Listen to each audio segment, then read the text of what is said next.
l'opération continue. 0 tout sur Rwandais, Naminemwe. Voilà. Namini Toyo, Tozali Kopé sa merci Belé, merci. Nabande Konabiso Nyonso, il y a, excusez-moi, FRDC. Pour la Moussala Makasi Bazali Kosala, excusez-moi. Basali Libison Moussala Moko Makasi. Bakafar Nyonso ya batutsi o bazaki na kati ya Minembwe. Tous ces petits messieurs rwandais, oh bayaki, pour baboma ba congolais, et belé, à côté ma belé. Mais ils ont mal assimilé plutôt, bon, je parlais de simuler parce que ils ont fait un truc là, hein, nette victimisation, oh babomi, opération civile, tout ça. Mais place aux autres qui ça, c'est un trou vide. Ils ont dit c'est une zone densément peuplée. Quand vous allez dans une zone densément peuplée, aux okutake et zali et sobemo comme monene, bazo présenter les boulous à monene boibalobi, non, voilà où ils allaient faire la bombe. Ben, on se pose des questions. Ceux qui ont en place va bombarder, donc c'est un bon endroit parce que il n'y a pas des humains ici. On trouve que ils allaient Zamba. Na Zamba, vous ne pouvez pas parler de zone densément peuplée. Mes chers amis, félicitations, parce que vous faites un grand travail. Le Wazalendo, le FRDC et tous ceux qui sont dans ce domaine de sécurité, Moussala Bossala qui mukolo lobby, obo continue pelelo na tongo, zope sabino un grand merci. Un grand merci parce que Munguna a yoki place à Zalaki, à lobby, mais qu'est-ce qui arrive?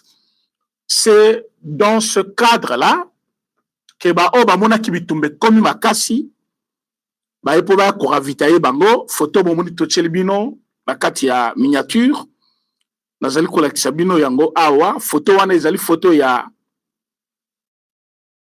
banyama wana tango bazoya po ba ravitailler bato na bango batombe en embuscade tamba tombe na embuscade FRDC abandi ko récupérer matériel nyonso oyo, c'est ça la photo.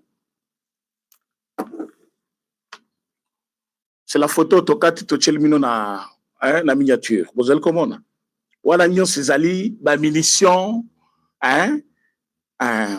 c'est-à-dire biloko o il fallait ba ravitailler dango ba tutsi o ba bunda côté ya Minembwe les Twirwaneho les gens là ba tu ba kingo milai wana izali armée na biso sikoyo abandi ko récupérer ba matériel nyonso wana oyo Rwanda atindaki bakende kopesa bato bazakuna po babunda mais boko bunda ndenge nini parce que makamna biso ezali kolo to betango na niveau ya likolo mikolo eza système ya drone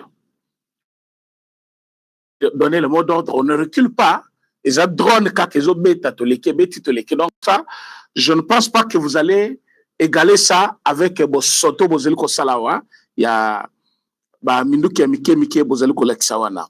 Alors je vais vous montrer place bazali kolela bango yeyo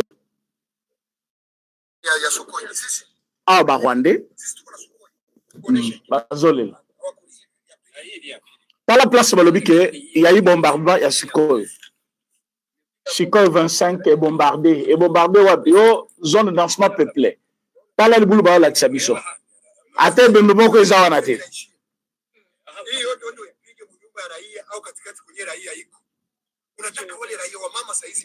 nanu boleli te kuna population ezalaka te kuna etikala kaka le militaire rwandais bango na bango nde baye wana ebele oyo azoloba siboyebi aza moto ya M23 bango nyonso oyo basoda M23 baza na kati ya Minembwe bango nde baformateur bango nde bazali so bakangi bajeune bake baforme bango bapesi bango batenu bapesi bango maintenant awa basentir que chèque na bango eza puissant baye kolakisa place oyo balobi non botala libulu oyo ezali causé par Sukhoi 25 ezali kobeta ezali ko bombarder ezali ba fait ya bombe bazali kolakisa mabulu oyo ezami bali place moko batimbola ngo butu quand vous voyez mabulu wana botala côté bomona ke ezana banani ya tracteur bomona côté muto atelemi so botala libulu wana bien ezali libulu moko batimboli ko timbola na ba nani engin pena ya tracteur bokomona mi trace nango ntango ezozonga tracteur wana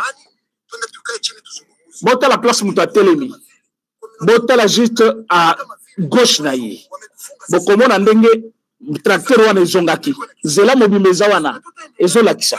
Donc il pense que les Congolais ils vont gober tout simplement batali image wana, même la communauté internationale, même les Américains, même n'importe quelle instance juridique dans le monde, avec une telle vidéo, bah, comme on a dit, botte à la place à Mibale, au Bazolakisa,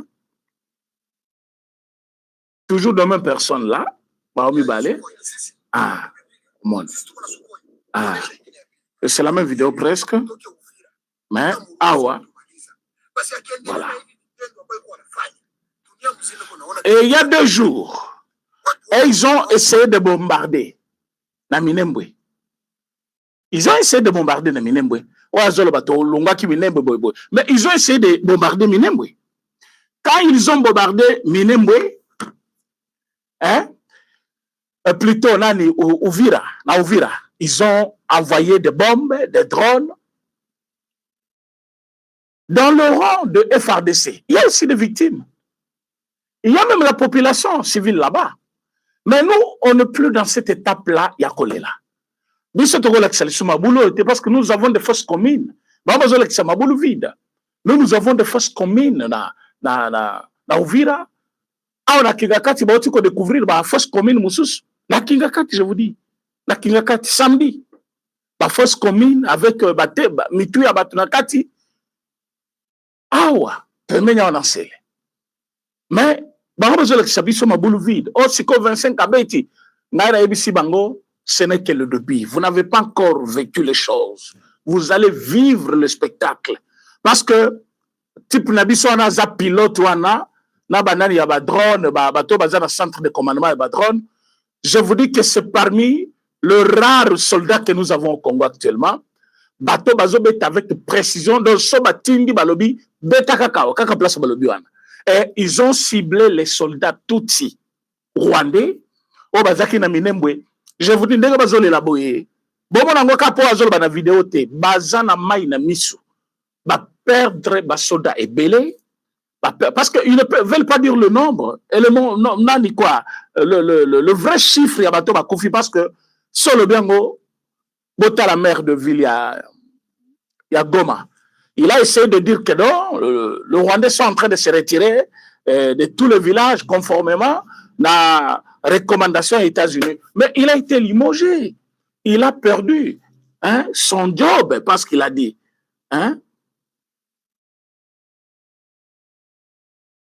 Alors, nous avons compris une chose. Parce que Bazoloba, Zoloba. Mais entre-temps, les gens sont en train de mourir. Non. Comme ça, tu remets aux ongis. Ba Congolais, ben bazaki kozela tozongisa. Mais là, biso pe to bandi kozongisa. Total bazawa pi Minembwe. Allez. Bor moko matil kolo.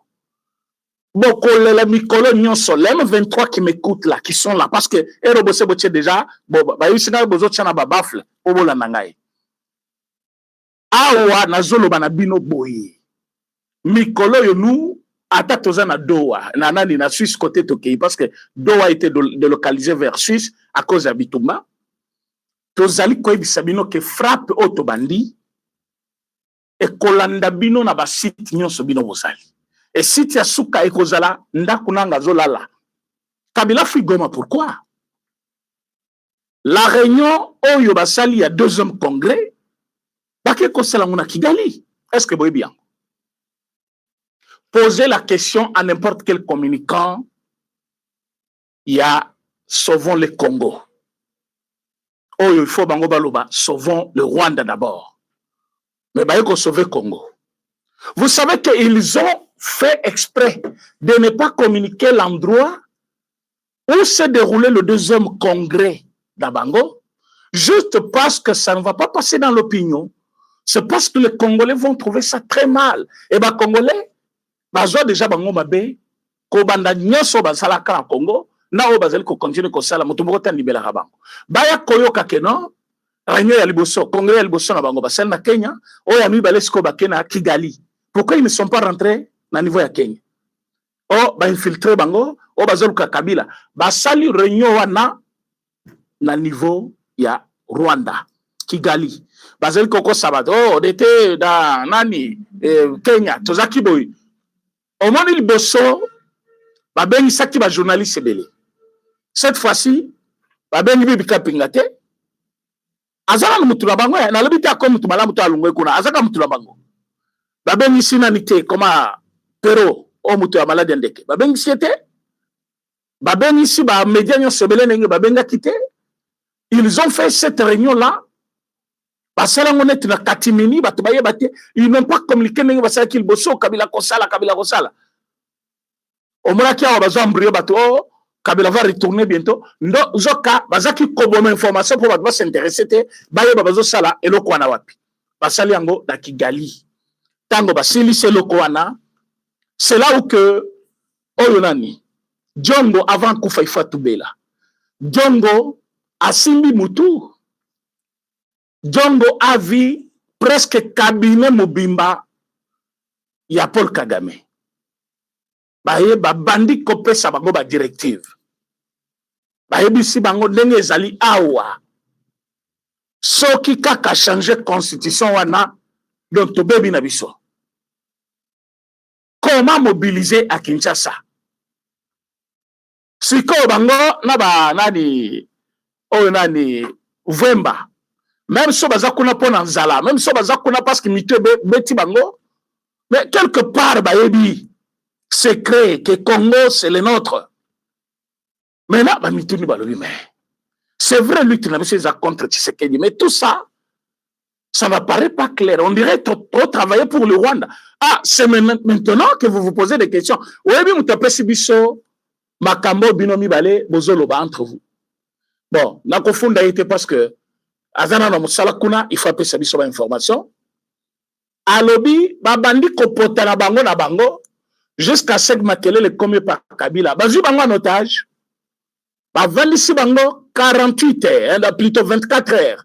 Nandaku, bah pourquoi comme na questionnement ya modèle wana, ils ne sont plus engagés, ils sont là pour une autre raison, bazaba espion ou bazali kaka bat normal. Nalobia Djongo nanani makile gangi. Mais makila ngwe gangi na ndenge ya mabe, boza déjà trempé.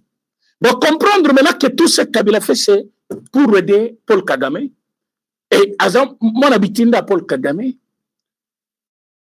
Parce que le lot vous condamnez aux libertés zate, la paix n'existe pas.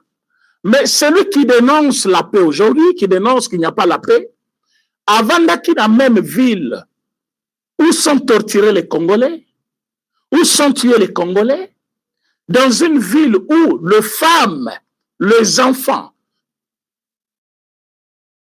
bazali maltraités, mais Kabila ose parler de la paix. Il ose parler de la lutte contre la dictature. Il ose parler contre le changement de la constitution tout en étant membre ya bato bazali koboma konyoko la population et au vanda ki la bango ni tete pression na biso to komi ko sala sur Goma nde Kabila za na Goma tililo. Mais ce qui a kimi Goma parce que ayoki ke pression e komi koya e ko emporter ngaipe. Nazala talibanda te résister na maloba ya lukuta wana bato ba ke toujours résister. Mais quand vous suivez de plus près communiquer na bango c'est un communiqué vide. Oh, le peuple doit se mobiliser, le peuple doit résister contre le changement. Ah bon? Quel peuple vous envoyez résister? Le peuple qui connaît maintenant que changement de constitution, ils allaient salut pour Nabango. Alors que le monsieur, na niveau Yazali, a yebi que même le peuple en a passé balemanga y kalati na zangina no président. Kabila yebi ongo bien. Mais voilà les autres là, le pantin, bateau yo mito pété baby mutulokola parce que Djongo a un problème de ya mutu, so baby angote. Il souffre maintenant, il a un problème dans la tête. Vembalaba, na yebita komi kizengi wazali sumutu. Nengibiso to ebakiye. Ils sont allés de l'autre côté par cupidité. Maintenant, on va découvrir que tout ce qui se fait là-bas, c'est le Rwanda. Or, de l'autre côté, Boyoki Basoda Nabisonde Bazui. Quand je dis prendre en otage, parce qu'ils ne savent plus ni avancer, ni faire quoi que ce soit, l'unique chose, c'est que de bango, badrono basomaki na Chine. Or, badrono bisoto salé là. Na koloba fabrication nangote, boyebite eza fabriqué wapi, mais pero loara ibisa kibino, que nous en avons acheté à un grand nombre. Et pero loara ibisa kibino, que le président Félix Tshisekedi est capable de faire monter les drones au Congo actuellement. Pero loara ibisa kibino.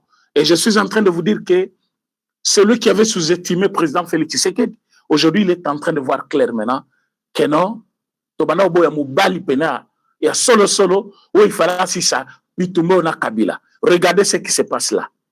Maintenant, nous sommes en train de prendre l'autorité sur l'homme 23. Turanayo, Soki Turanayo, Soki Ninango, et un mouvement rebelle attaché à M23, baye tala ba carton, il y a ba munitions. Toutes sortes de munitions à Kati. Et là, quand bayoki kaka, boum, boko kimela wapi. Ba kangi tout le quatre côtés, ba tche bango na kati. Munitions se tikali, bango so en otage. Lobby, ba koza la présenter, tokolek sabino bango, na ba photo, na ba plutôt na ba image, ndenge tokangi bango. Wana makambo esalemi lelo. Munitions kende wapi, il voulait venir en aide na bandeko na bango oyo bazali en otage na niveau ya Minembwe. Parce que na Minembwe, l'armée congolaise est en train de faire un grand travail. Nous sommes en train maintenant, hein, il y a qu'à sélectionner les Tutsis rwandais. Bisi kanyon so bango bazali kobatama, il faut bazo frappe. Et tellement ba frappe on est côté, batona ba koti mai au moment où je vous parle, bazali bango nyon sont neutralisés. Yama woni ba oyo temps ba sel vidéo. La yebi ke ba sala o monde bazo lenga wana place bazali. Ba sel vidéo mbangu balungwe ba kei. Peuple congolais place bazali zala muto esengo. Loba na président Félix Tshisekedi merci. Yo muto c'est justement qui est senga pardon. Parce que même minute Paul Kagame a compris à qui il a affaire. Bon, qui sait que l'Amérique a fait? L'Amérique a demandé à Paul Kagame, dans les 90 jours qui suivent cette déclaration, c'est-à-dire parce que dans les 90 jours, c'est-à-dire c'est combien de mois? 3 mois. Mais ce Paul Kagame va se mettre de côté. Kangada ta émission lelo. Partagez mission le Wana États-Unis d'Amérique. Décision finale. Obango bazui. Décision finale, les alliés, que dans le 3 mois, c'est le changement de pouvoir na Katia Kigali. Aboyoki côté comme maintenant. Donc, place à Zali, je pense que dans ces 3 mois, n'habite qu'à communiquer pendant 90 jours. Il va commencer à parler dans le média parce que Mikolo a commis le baka bon dans les médias. Partagez l'émission, s'il vous plaît. Likez. Directeur, il faut la protéger. Protégez cette émission, s'il vous plaît. Bon, likez l'émission, bon, partagez. Vous êtes très nombreux en ligne. Partagez. Je veux que cette vidéo atteigne le maximum des Congolais. Baye Baké, ce qu'ils avaient voulu, ce qu'ils avaient attendu depuis très longtemps, nous sommes en train de toucher vers le réel, le problème en soi. Donc, dans minute changement. Il y a régime. La Katia Rwanda. Et on va changer le régime na Congo. Allez maintenant, na bango c'est vice versa. Bissomogonde tozo changer kuna. Tozo changer maintenant régime. Monsieur Paul Kagame, allez, out. Tozo sko moi na biarimana, tochewana. République sœur du Rwanda, maintenant on peut traiter. Alors, la frontière de Bisso protégée, toute sécurité, mur de séparation, ceux qui veulent venir au Congo, ils veulent habiter chez nous, ce sont le frère africain. Vous êtes le Rwandais, bien connu que Boye, qu'on va dans le Congo, pour un temps, Bokozongi Panabino, à vice versa. Mais, quand il y a na Congo, qu'on s'approprie ma belé, ou comme ma belé Nabiso, Tokoni Nango l'issouté.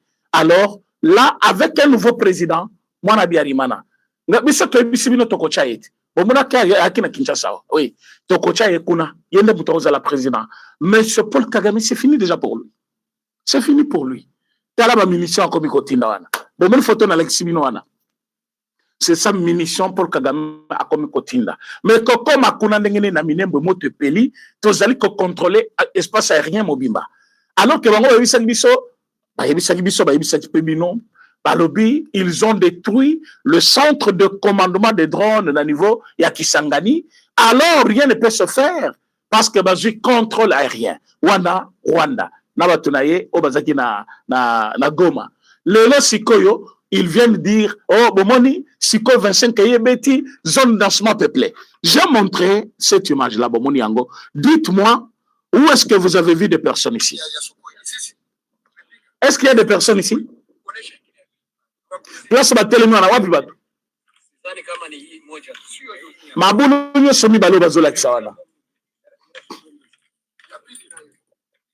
Wapi bato? Omoni cameraman na bango ndenge azolekana. Ake ko filmer.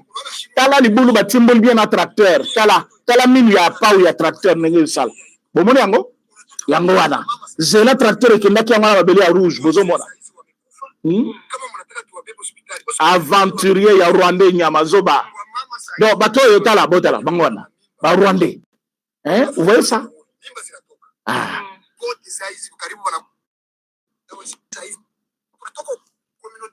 Pour place mutatelemi. Bazo les gens libulu ya bombe. Bazo senga communauté internationale tout ça. Bino ba communauté internationale. Ba pesa kimino embargo. Vous avez pris nani Uvira na moment embargo. Bapesibino nani comment on appelle pas embargo, bapesa une date on a bapesa c'est quoi? Il y a une là. Bango, vous ne devez pas avancer. Ils ont avancé. Ils ont continué à larguer des bombes dans l'aéroport ya Kisangani. Ils ont essayé de faire tout pour détruire l'armée congolaise.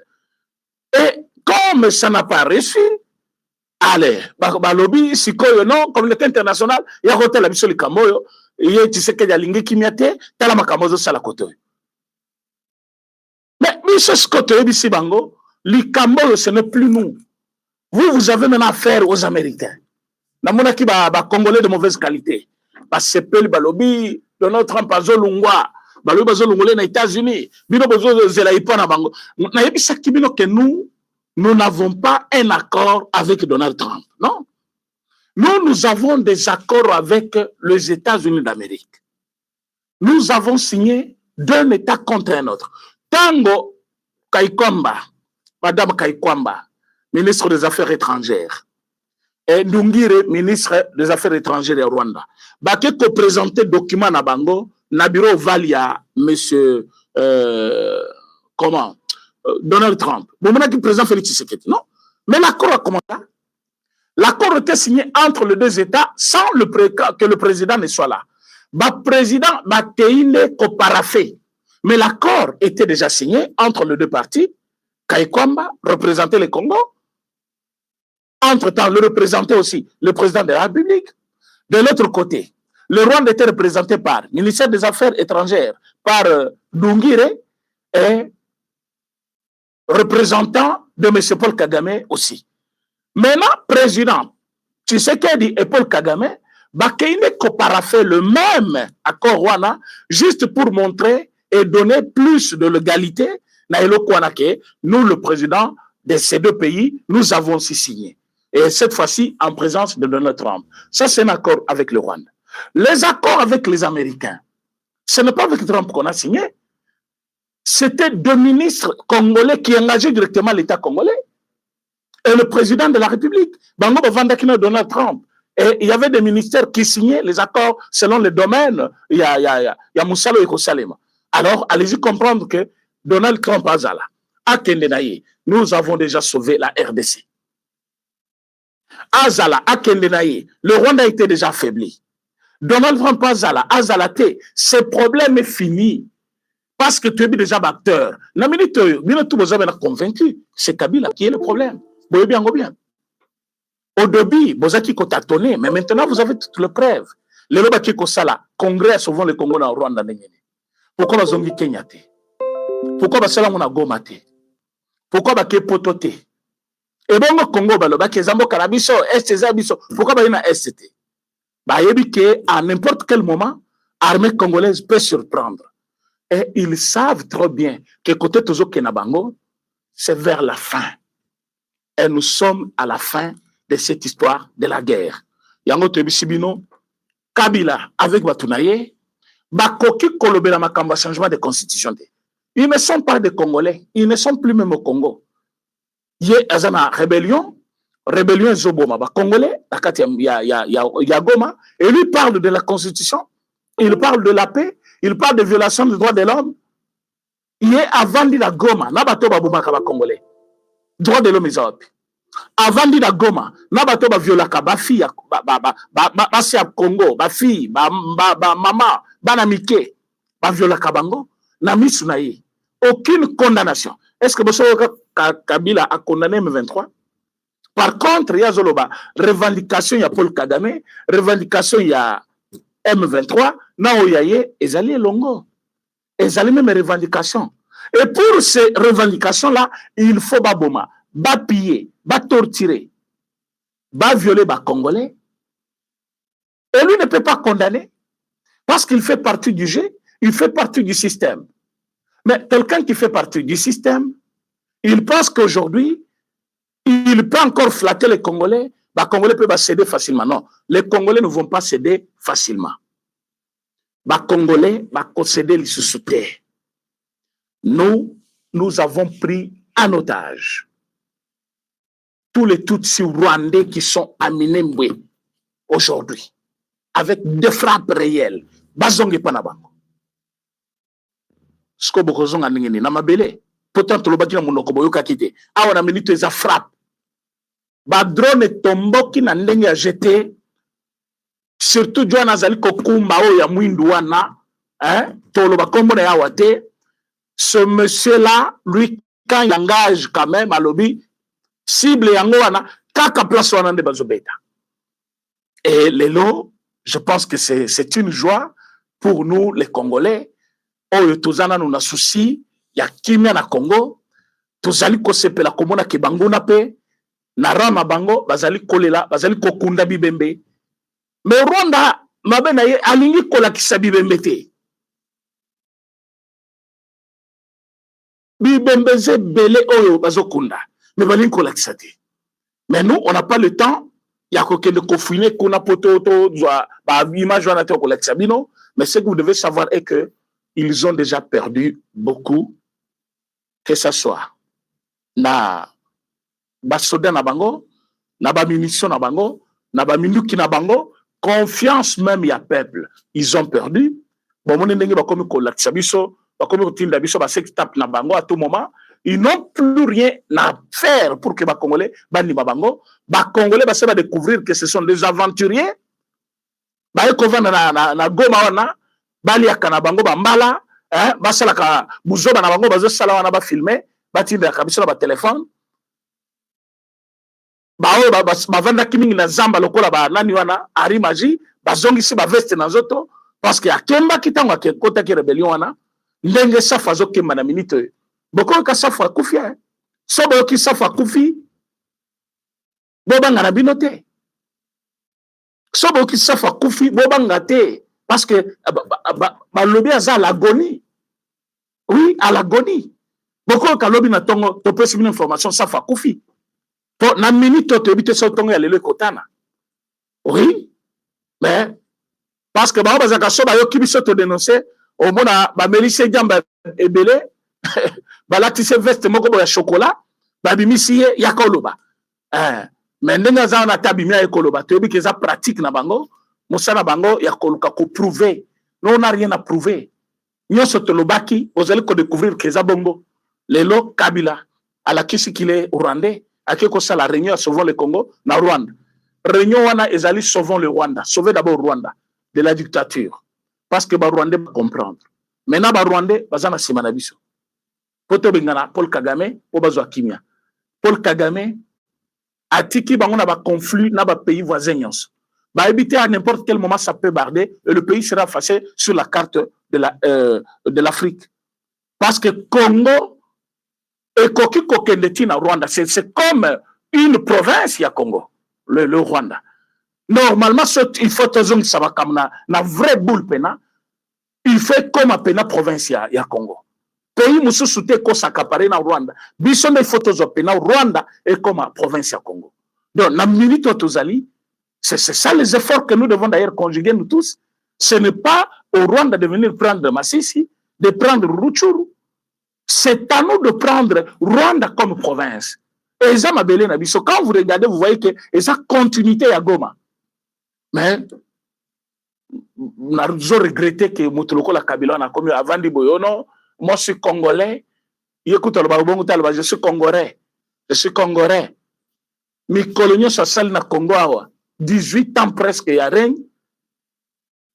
Bazo comme les discours, il ne comprend même pas il bazo comme nakati. Bazo tanga katika batanga. Comment on peut condamner? Oh non, il n'y a pas on ne respecte pas les droits de l'homme. Alors que la composition question yo Kabila, au salut réunion il y a consultation à Goma. Bon, pendant que tu faisais ces réunions là, on tuait les Congolais ou pas? Bazel Koboma. Tu avais condamné? Tu n'as jamais condamné. Il faut condamner Bazo Boma. Bazali contre le droit de l'homme. Mais là, quand nous venons, pour la défendre Bandeko Nabiso, d'être dans Minembwe. Aucun Congolais ne vit là-bas. Oui. Minembwe est sur la Congolais. Minembwe commis tout signon sur Rwanda, Bazu Bango, Baeba Soki Bango Wana. Et na minute, nous sommes en train de récupérer maintenant. Mabele Nabiso Bino, Rwandais, allez. Oba Kozonga na sa Mabele Bozongi.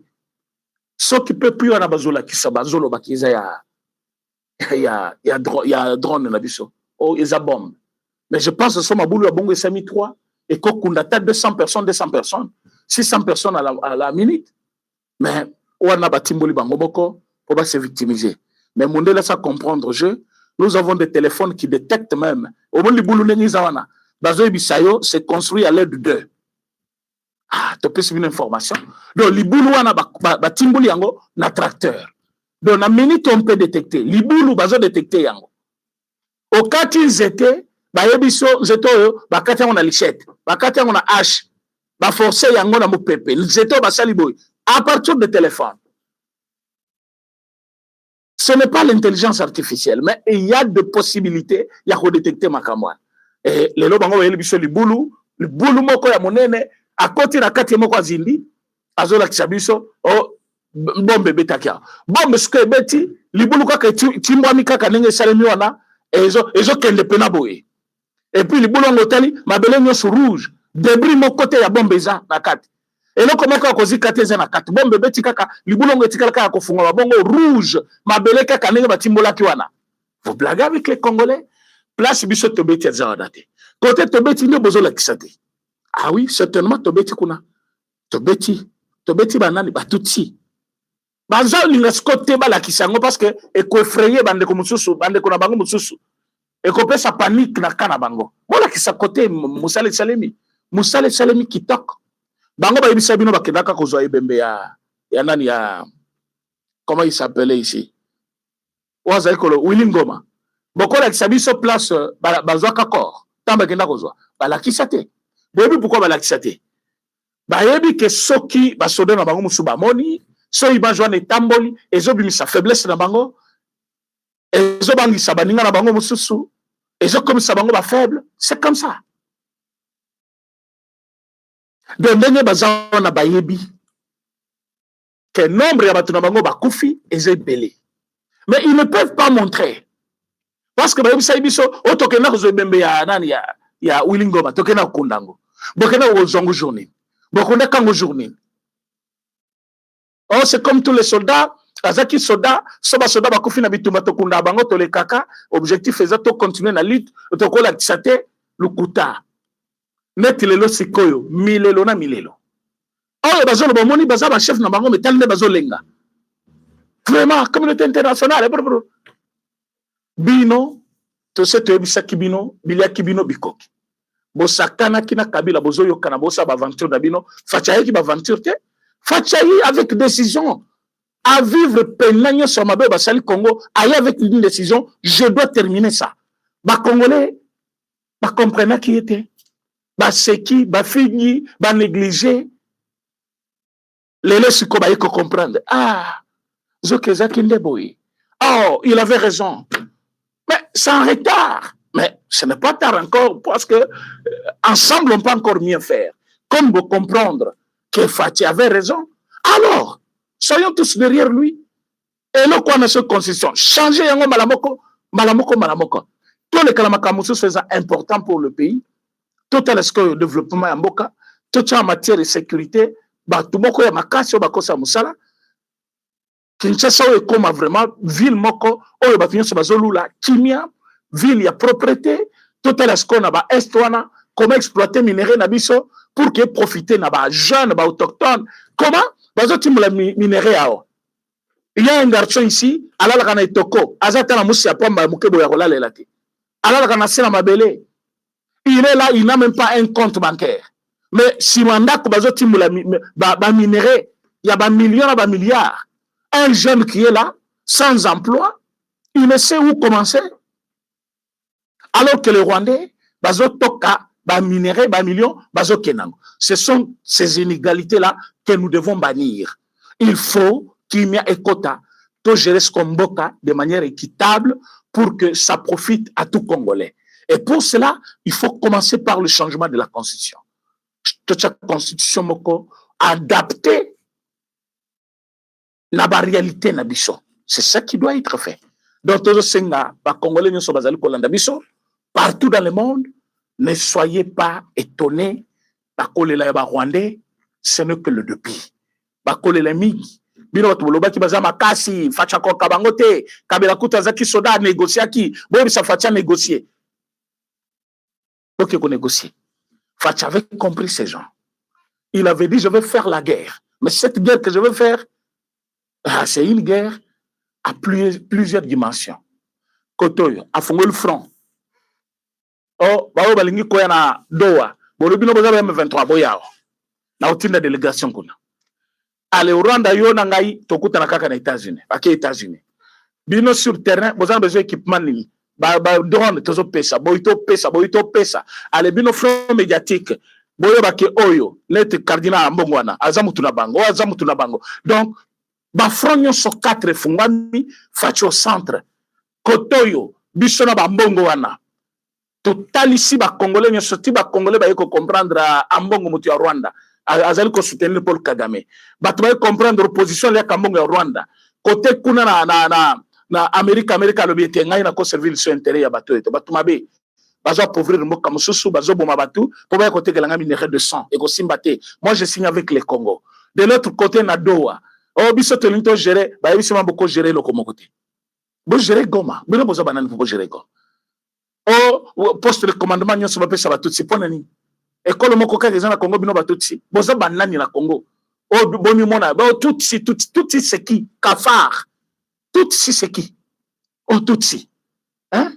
Bazo zobino comme humain au même titre que tout le monde. Au lieu de Tsukawana, oh non tutsi. Il faut tous les postes de commandement. Il faut l'administration, administration wana. Il y a un noko na bino batata na bino o bozo exiger que ka bino bokota. O ezali administration ya mboka. Bachaka mutu selon Nicoloté, bachaka mutu selon compétence. Ale parce que yoza tutsi, ba coach administration nyonso ya mboka, bachoka kapoza tutsi. Kafar. Alors, makamusko na minute tokomi et komi ya kolakisa mutu na mutu zela na ye. Ozaki Rwandais zonga na Rwanda. Oza Congolais vandao. Toto ngamboka. Tozo changer constitution to adapter yango na lolenge ya ba Congolais. Yo mutu oza Congolais te oboyi ko changer constitution, soit oza Congolais au moni que liberté na yo et permettre te eza droit na yo. Mais ceux qui sont d'accord, ils sont nombreux, c'est fini, on avance. Orosani. En 2028 Bozela. Le ciel sera toujours là où il est. Il y aura un matin, il y aura un soir. Et comme il y aura un soir, donc certainement il y aura un autre matin. 2029 est côté. Yonde okolukanzela kokima parce que Rwandais nyos fazonge panaye. Le Rwandais doivent rentrer chez eux. Le Congo c'est pour nous les Congolais. Ceux qui boye awa, oyeko lukambo na yo. Ceux qui oye awa, oyeko sala makambu ya bien. Mais ceux qui oye awa avec esprit ya kobundisa Congo, kozwa information, ceux qui toziyo. Tala kabila nenga kon. Lobby, j'étais de passage dans Ndako Ezao. Ah. Mais batiki Ndako a salité. Ndako Ezaki à ceux qui je l'aime. Toti ka bâtiment à 7 niveaux. Bâtiment yemo kwa zaiko vanda. Salité à Rosakanate. Et je me suis dit, comment bakoti ka Ndako a salité modèle. Et tout ça, parce que bayebi ke mutu na bango akoyate na kotaki mutu moko sentinelle avandi libanda wana portail ya monene wana place wana place ezaki po mutu akota so bolingi botu boyeba ndako wana botu na mwasi ya Bishop Coutinho denga kenda kolela epa Olive azotala tena miso te moninga na mwasi azolelela yo mobali na ngai akoya kokufa azobela makasi paralysie ebeti kuna na bapoison botiaki ye moyen zate Olive azotala mopanzi boy atuni osilisi na kota likambwana makambwana kutu d'abord ils na niveau na ngai te akei na ye moninga mwasi mais na nzela oso aleki mama ya or bato bayebi ete bamona ondire mwasi malamu une très mauvaise femme boyebi ke makambo tu kabila sen mamboka oyo c'est avec la contribution de cette dame là mwasi bozomona kaka nde bomoni dimension komi lelo ya mutu ya moke ya motema be wana c'est comme ça motema na ezali mwasi moko mabe vous n'avez pas l'idée. Et regardez ce que Dieu a fait. Oyebi tango babalaka mwasi wana pas Kabila au début kobala te tango abotolaka ye na mobali na yo azaki soda Eric Leng mobali ya Olive comme nezaki Eric Leng le mobali na ye tata mwana ya liboso wana tango Kabila botolier azaki na santé moko kitoko bino to boyebi ko bomoni nenga komaka wana ba poison ya modèle wana cause la punition nzambe pona mabe nyonso mwasi wana azaki ko contribuer nango et pas mobali na ye jo azo déranger biso trop ale bozula ngai bomate so bomaye bomaita abomisi batu trop comme azaki peuvent ya fleuve so babomi babwaki na fleuve so babomi babwaki na fleuve so babomi babwaki na fleuve maintenant yo zaki koboma obwaki na fleuve jour bayaka kofongola kaka nzela awa ya mbemba nabengaka yo yaya Olive loba malamu na mutu ya Congo central wapi famille na Congo central tantôt Congo central tantôt na mutu ya Manyema tantôt naza oza mutu ya wapi Olive Lembe loba vérité ba congolais bayeba Olive Lembe oza mutu ya wapi na mama na ye wana sima manifestation officielle mama na ye oyaka olukani mama Denise a bande quoi boso bona bango manifestation officielle moi si wana azaki sima Olive partout maman ya Olive et pas na bino eza wapi toyebite des mauvaises personnes des intrus des étrangers des gens qui nous ont envoûtés ils nous ont envoûtés pendant 18 ans kalane bato bakosi biso famille mobimba 3 personnes bakufela kate na moni tant to bandi ko dénoncer bango Olive akomi okende matanga tokufela ki membre ya famille ya mobile na ngai na kaenda ki kolela alati liputa avandi na sina mabele azolela je regarde la vidéo je dis qu'est-ce qui ne va pas bandi kolela belle famille na yo sikoyo tango olonga na pouvoir fachaki na matanga mama Denise akena matanga soki makambo ezali na famille omoni pena ke no oyo tataleki na ye o ndeko mwasi na ye o ndeko ya même babokilo ya bandeko na ye batu bayebi bango une famille qui nous a envoûté tout un pays on est envoûté par ces 3 personnes là kaka Kabila Zoé tala koto yo Jeannette surtout Jeannette wana mutu mobimba balaka te toyeba copain na ye te mwana te après tamba koloba wana bozobenga lipaso wana nde mwana na ya liboso te ezaka bongo te eza bongo te eza ndenge nini po biso toyebi ke aza tata mwasi na ye te aza mutu te aza mère na ye lo ndenge eza wana mama na ye c'est vraiment na mama wana il faut la vérité comment il s'appelle l'autre maman nani on a dénoncé ici même elle était victime récemment elle a parlé la pesa kibino yango talas ko nature na bango ya zamba bazongi na zamba bazongi si ba jumelle bakende ko jumele ko filmer biloko na zamba kuna tamba ko filmer ba filmer après baye baya koko saba bibwele na bango que nous sommes tout un pays batu nyonso bako se choisir un autre président te bazela ka Kabila aya José Bakila na libomo boye poto na kati avant kuna lobby azo seka na Kigali Mama Sifa il faut la vérité mais Nathalie kuna lobby na Kigali donc Kabila komi Savandia na gauche naye na gauche naye José Makila na droite au moni buzoba oyo on doit arrêter ça et c'est facile de faire ça Frank Djongo azana banda kwa oui azana banda kwa il faut arrêter beaucoup de personnes Boke Sikoyo Botali wapinani wana nani José Makila il a c'est bien ici boyebi biloko nanu batikala ko ningisango te na bino bana obole kaka na boulevard tango marché zo salema na mona ki bomataki bolongoli ba biloko ya nandako ya Kabila mais botiki parti moko wana ya image na ye pourquoi botika kiango parce que bomataki po bolongola yango et bongo ya José Makila bon na moni soki TD soki RTD azana na parti politique quelque chose comme ça on doit effacer tous ces gens-là dans la mémoire ya ba Congolais ta la place bazo kende ko biso wana Congo to souffrir là-bas Rwanda ne bazo boma biso et ils ont choisi le Rwanda l'endroit de faire une réunion sauvons le Congo bakena Rwanda na Kigali pour sauver le Congo bakeko sala makita na bango kuna avec sponsoring ya Paul Kagame et c'est pour sauver le Congo ça c'est pour sauver le Congo. Likez l'émission, partagez s'il vous plaît. Likez l'émission, partagez. Vous êtes très nombreux. Likez Zamouké. Vous partagez l'émission. Vous likez. Mes chers amis, c'est pour vous dire. Tozana tamokote. Yakotosa. Oh Kabila Lobi. Va changer compte. Kabila c'est qui? Un petit monsieur. Ou vani na zamba. Kunati. Tala nature na yangulu. Azongeli zamba. Aya wana mboka bapese kombo bapese santé bapese mwasi bapese bandako akomi mutu alelo abaloki Congo we pese nyonso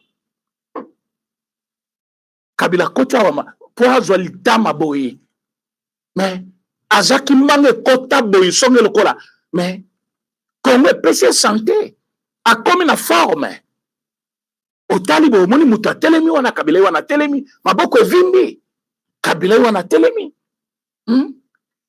Mais ata reconnaissance ya moke. Reconnaissance ya moke. Ke batoyo bayambangai, basungangai. Non.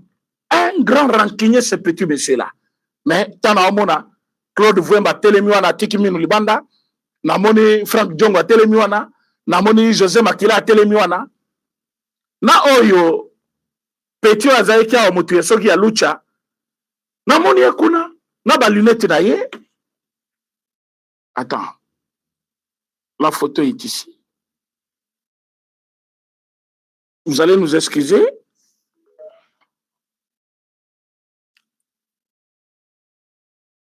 Bon, on a qui photo na bango bakanga ki avant. Attendez na la tsabino photo.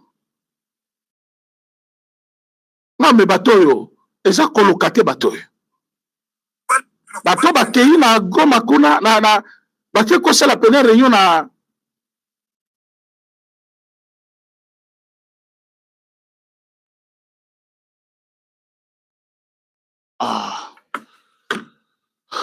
il y a un souci avec la connexion, je dois bien vous montrer les trucs, comment ça se passe. Voilà.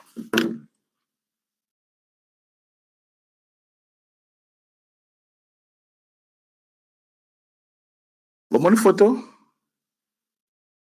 na bango yango wana bomoni ba petit mibale oyo azana lilete wana o agunzami na se petit wana azaki awakala te membre ya lucha na Goma kuna aya na Kinshasa asali makelele na ye lucha boye mouvement oyo tozaki koyebisa bino que ce sont des rebelles oyo petit wana umulilete na ye asali makelele awa bomoni José Makila wana bomoni Jean-Claude Vwemba mwasi wana nayebi te kombo na eza nani bomoni Frank Diongo bakomi côte à côte na Kabila. Donc na droite ya Kabila Frank Diongo atelemi bomoni Raymond Chibanda moto asinyaka ba accord na Rwanda pona kopesa Rwanda mabele kopesa bango gestion ya frontière kopesa bango ba au commandement nyonso ya mboka na biso ba poste tout de commandement et comme ya bango Raymond Chibanda wana mais bota la siko sima ya Raymond Chibanda qui est là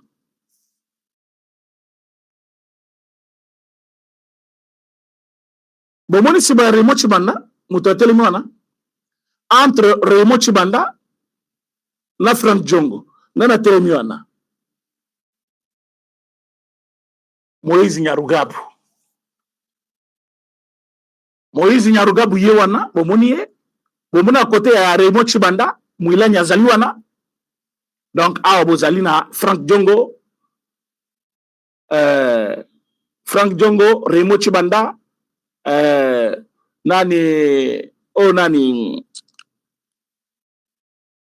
Nyarugabu Moïse Nyarugabu et vous avez ce petit qui était directeur de cabinet na ye miyibi o bayibi mbongo na mboka oyo lelo sikoyo bakei basali makambo oyo na Rwanda esami na Rwanda basali makambo na bango na Rwanda basilisi voilà ils sont venus bazali ko yebisa siko ba congolais te ko sauver Congo mais boko sauver Congo ndenge nini moto oyo makambo bozali kosala bosali na ye na Rwanda azali ye moto azali koluka likide Congo ye moto azali koluka minere nyonso Congo e koma ya ye bino boko sauver Congo ndenge nini o te ko sauver Congo. C'est là où que je vous dis nous devons être sincères avec nous-mêmes. Bateau jamais bako sauver Congo, bateau jamais bako zala pour Congo, bateau bazali bateau mabe o bazali ko ruiner Congo à tous les niveaux. Donc biloko na bango nyonso na Congo il faut prendre ça de force. Et ça makambo ko to négocier te, et ça makambo justice te, il faut ko zwa nyonso za ya bango, il faut ko botola yango na makasi. C'est comme ça qu'il faut faire. Donc mes chers amis, soki tozali sorie bisomoko ba congolais tokozela kutu justice te bisomoko toyebi bandaku ya José Makila toyebi bandaku ya Raymond Chibanda toyebi bandaku ya Mwilanya Moïse Nyarugabu mais ce sont des rebelles azanani mobomit parce que bomina nde kuna yote la Kinshasa mais ils tuent les Congolais bozo zelanini bango bazo boma ba Congolais bazo bebisa dignité ya Congo partout lelo ba utiliser Francine Muyumba mwasi moko ya légèreté basse classe mwasi moko oyo pozo misala elle n'a jamais utilisé la compétence mais elle a juste donné toute sa personnalité et pas Kabila pour que Kabila a nommé et aujourd'hui elle veut se comparer à Madame Thérèse Kaikomba qui a démontré de quoi elle était capable avant qu'elle soit engagée.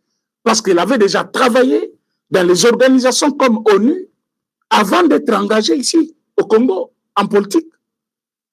Mais Francine Muyumba, avant Azala, présidente de la jeunesse à Congo, à Salakiwaki.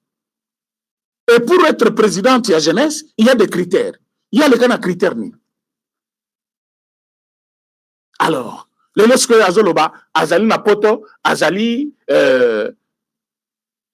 en exil. Yo ke exil au tig mobile na yo. Azo salana entreprise publique à l'État. Mbogo bazo fute kuna pas zo tinde la yo. Sikonde olungwe olobi na Congo, le climat n'est pas favorable pour les opposants. Et bongo manda mobimbasi ya liboso ici là kinenge nini. Yo kaka opposante na Congo. Yami bale ezokende na kosila ndenge bolobi ezosena 2028 yoka na Congo et comme siko mabeka sikoyo non M23 engagé yo la diplomatie na ye pour détruire Thérèse Kaikomba libanda mboka or toyebi déjà mission moko ekoli ya yo moko po ba congolais ya poto wana parce que va se réveiller aussi. Ils vont commencer à vous frapper encore. Ah oui? Donc, vous n'avez pas le temps de Congolais et restez toujours tranquille. C'est pour bientôt. Merci Naba Nyonso, Boyaki Kolanda, émission Nabiso. Tozala derrière le chef de l'État. Toti que la Kabila tenté. Kabila za muibi, mobomi. Kana bango basali za kanya miibi, tala nombre ya bato. Et vous pensez que bato baleki 120 millions de Congolais que nous sommes? Oyo bazana besoin de changement. Ces individus, oyo nyonso, oyo bazaki koiba, na chef na bango, nengo l'individu, oyo bazaki kokanga ko maltraité, lelo basangani pour faire mal au président de la République. Topesa bango tenté. Ezali lisanga ya bandoki. Ba démon, ba tumabe. Il faut que l'État a la responsabilité naie, aboto la bango biloko. Ba famille na bango bazo continuer ko gérer ba biloko na bango na, a considérer bango comme étant leur allié, leur partenaire, a kanga bango. En ce moment-là, mutu nyonso akobanga pour faire du mal au Congo. Merci pour na tanabino bo pesingai, tozali dimanche. La souhaité bino une très bonne soirée. Il faut se reposer na pourquoi pour que lobby Moussale Banda. Voilà, les Lotosuki Awa. Vous s'abonner sur votre chaîne Lokito Congo Télévision pour ne rien rater comme actualité de notre pays.